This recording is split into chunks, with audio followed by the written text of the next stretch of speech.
The morning, Dan and Amy, and a lot of action on Capitol Hill right now because of Trump unveiling his tax plan and the reactions flowing into that, as well as despite the endorsement by the Freedom Caucus for Obamacare Replacement 2.0, they've still delayed the vote, and Paul Ryan took to the dais yesterday to restate the importance of House Republicans keeping their promise on this matter. I think people's seats are at risk if we don't do what we said we would do. We all campaigned on repealing and replacing this law that is collapsing. The American healthcare system in the individual market is in peril right now. We have a moral obligation to prevent people from getting hurt, to stop damage from being continued. And we promised that we would do this. If you violate your promise, if you commit the sin of hypocrisy in politics, that's the greater risk, I think, to a person's seat. And I like Paul Ryan speaking in the vernacular of morality on this issue because that's correct. And then tomorrow's the big day, the 100th day in office. Yeah, right. So this frames part of the review of Trump's 100 days and the review Trump is doing of his 100 days with a number of outlets. He sat down with the Washington Examiner, among others, but he also sat down with our colleague in sound, Mike Gallagher, and the Washington Examiner is a good read, but I want a first-person account from Mike Gallagher to know exactly what the president thinks. And Mike Gallagher joins us now to give us that. Mike, thanks for being with us. You want it, you get it. Amy said you knew that upcoming word in the dictionary. I thought, yeah, Dan knows every word in the dictionary. He memorized the dictionary. I live a solitary life. Yes. So what did Trump confide in you, Mike? Well, it was the experience is always pretty heady. You have to sort of separate walking through those storied gates and kind of take yourself out of that to try to listen to the substance. It was a really productive meeting. He invited a couple of dozen of us. I recognized people like Katie Pavlich and Cal Thomas and others, and we were in the Roosevelt room where he kind of just strolled out, and he was surrounded by just about all the big players there on his team: Sean Spicer, Steve Bannon, Jared Kushner. So you had Reince Priebus was there, Wilbur Ross, the Commerce Secretary. And the president just wanted to kind of lay out, how he felt his first 100 days had gone. Spent a lot of time talking about China and the direction of the country with our relationship with North Korea. I mean, he kind of covered it all. It was, guys, it was an interesting meeting because it was said to be on background, which means we're not supposed to quote directly from what the president said.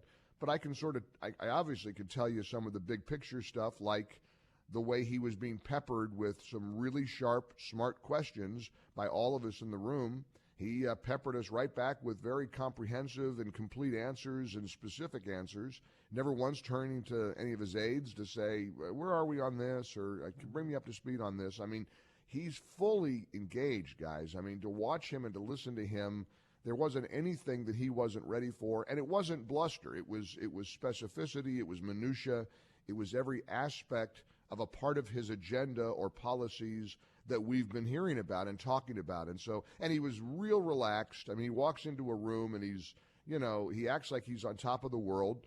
You don't get the sense that outside 1600 Pennsylvania Avenue is this cacophony of, media types who are like building the guillotine for him out there so that they can try to do their thing in the back lawn there. So it was just a great experience. I hadn't gone in 8 years. I'm convinced the Obama administration misplaced my invitation. Yeah, I'm surprised to hear that. 8 years. Yeah, it was a long, dry spell. I'm sure it was just a miscommunication of contact information.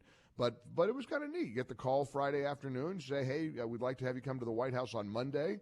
Mm-hmm. So you hop on the Amtrak Acela Express from New York over to Washington, D.C., and it was a rainy Monday afternoon, and just a blast to go in there and take part in that gathering, that little tete-a-tete. Yeah. Were there any members of the mainstream media? I mean, ABC, CBS, NBC, or was it just you and Katie Pavlich and other conservatives? It was described as conservative media, so there were no George Stephanopoulos types in the room. And by design, I'm sure. I mean, The president did acknowledge that. He said, listen, I face these guys every day. I think you guys should have an opportunity to connect with me once in a while, too. They've done a big outreach to those of us in talk radio and other forms of media from the previous administration. I was invited to ask a question of the first Skyped press conference question.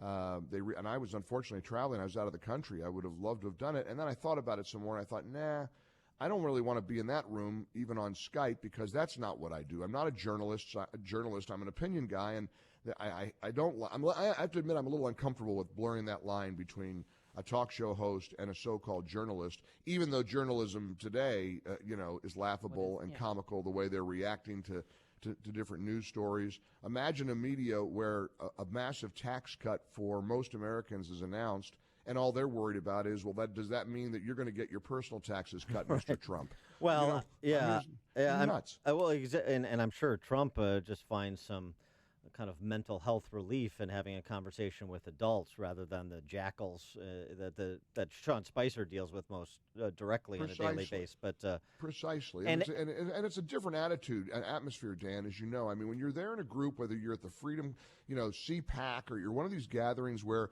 you just don't feel like the goal here is to tear him down every step of the way.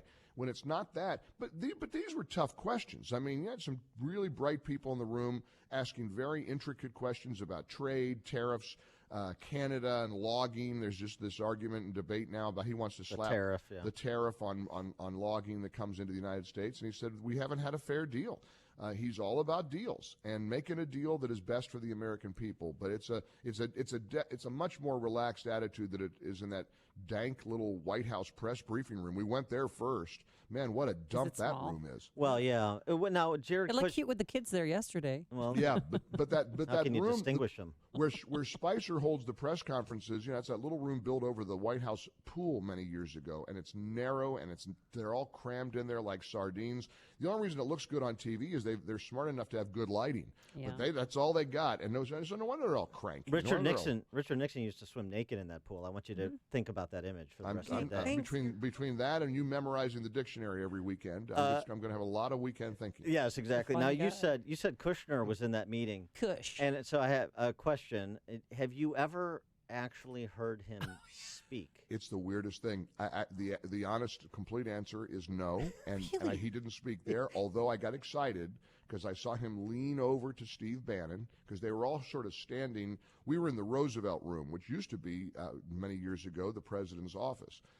Big pictures of Teddy Roosevelt and Franklin Roosevelt. There was a table with a bunch of boxes of M&Ms, which I pilfered. I stole lots of those. Oh, boy. It's a federal crime. I was rattling as I went out the White House. I thought this will be where they tackle me on the lawn here and confiscate the M&Ms. But they had little presidential seals on them. But no, they were in the doorway, and I looked over, and sure enough, there was Jared Kushner leaning over to Steve Bannon and saying something. And whatever he said, Steve Bannon smiled and leaned back. I thought, oh my goodness, the man does speak. He can speak. You know what he said? Sounds like they're all getting along. You know what? Here's what I think Kushner said. I think Kushner said to Bannon, "These guys all think I'm a mime." He even went overseas, and we still didn't hear his voice. When is he going to speak? I honestly, do you know what he sounds like? I don't. No, I've never heard him speak. Just like Chelsea Clinton, we never heard her speak for 8 years. I never knew it, and then I heard her voice. When he took his vows with Ivanka, he just nodded his head. Well, he didn't even say I do. It. Who knew he was like a monk? He's not an Orthodox Jew. He's a monk. He took a vow of silence, and he's just not ever going to speak. And yet he is, all kidding aside, a key player in this Trump administration. No question. And he was there. I mean, it was funny. I like to watch body language and watch the way people interact. He was standing there watching everybody, kind of checking all of us out. He would nod if he saw somebody he knew or whatever. But he's right in the middle of all this. And it was, but not a word, nary a word. But nobody else did either. It's pretty much the president. Well, you got to be careful though too. He also has a license to kill. I don't know if you knew that. So, don't get jumpy around Kushner. Listen, I'm nervous enough about having crossed Ann Coulter yesterday with the interview I had. I got her maybe on I don't want her mad at me. So wait, there were reports that she was actually going to walk through Berkeley. Yeah, well, tell me about that. Yeah, because I interviewed the president of Young America's Foundation yesterday, Ron Robinson, who called her a liar. He said, and they've worked together for a long time, and I hate to see this. I hate conservatives turning on conservatives. But this thing out there was a mess, as you guys know, and I know you talked about it. I mean, she was supposed to speak and wanted to speak and tried to acquiesce to every rule that Berkeley put up. They didn't want her there. And the argument, of course, is that violence will erupt. Well, if violence will erupt, that's your problem. You got to stop the violence. You can't stop her from speaking.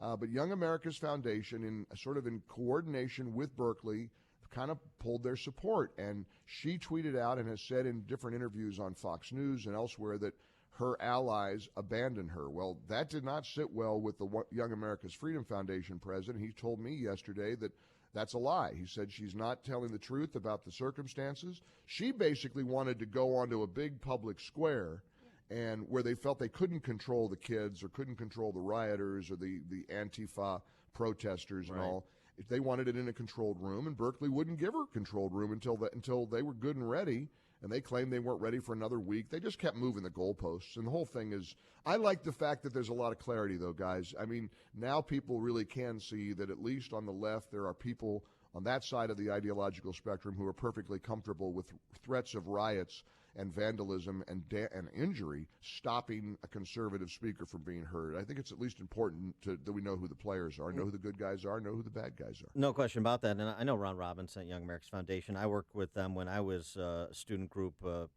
president of a speakers bureau when I was in college. And Ron Robinson, Young America's Foundation, Ron Robinson is an honorable person of integrity, so is Young America's Foundation. So I will take Ron Robinson's words as gospel on the matter with Coulter. He seemed very, very sincerely agitated with the things that Ann has been saying, and you could just tell. I asked him, and they wrote about the interview yesterday at Mediaite, and they played the audio of the interview if you want to check it out. But I asked him if he thought that they'd be working with her again, and he said not based on what she said recently. I don't think so. So it's too bad. Yeah. Mike Gallagher, our brother in sound, who follows us on these airwaves 9 to 11 a.m. in Chicago. He's, of course, nationally syndicated. Check out that interview he did with Rod Robinson on Mediaite. And Mike, thanks as always for joining us. Appreciate Hey, Dan, it. Amy, great visiting with you as well. See you soon, okay? Thank you. Keep fighting the good fight. Take care. And he joined us on our turnkey.pro answer line.